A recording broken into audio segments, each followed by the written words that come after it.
বাংলাদেশের ইহুদের কিছু বংশ আছে যারা ওয়াজ মাহফিলে তোমার করে যে বাধা দেয়, সেই লোকদের আমরা তোমাদের চিহ্নিত করার জন্য একটা ভিডিও করে কিছুদিন আগে ভাইরাল হয়েছে। সেই ভাইরাল ভিডিওটা তোমাদের সামনে তুলে ধরলাম এবং তোমরা বলে যে জুতা জুতা দিয়া মুজা খুললা যেমনে যে পারো বাইরে যাবা কমেন্টের ভিতরে।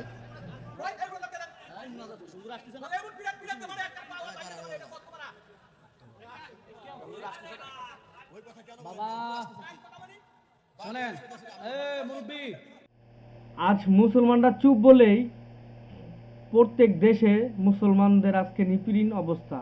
প্রত্যেকটা দেশে মুসলমান আজ মার খাচ্ছে, প্রত্যেকটা দেশেই মুসলমান আজ ঝরে পড়ে যাচ্ছে একমাত্র মুসলমানরা চুপ থাকার কারণেই। তবে একটা কথাই বলবো, সবাই মাথা জেগে দাঁড়াও এবং এদেরকে চিহ্নিত করে এদেরকে সাইজ করার জন্য কি করতে হবে সেই পদক্ষেপটা প্রত্যেক এলাকার যুব সমাজরা যদি নিজে উদ্যোগে কিছু করে তাহলে আর এই ধরনের কাজ হয় না।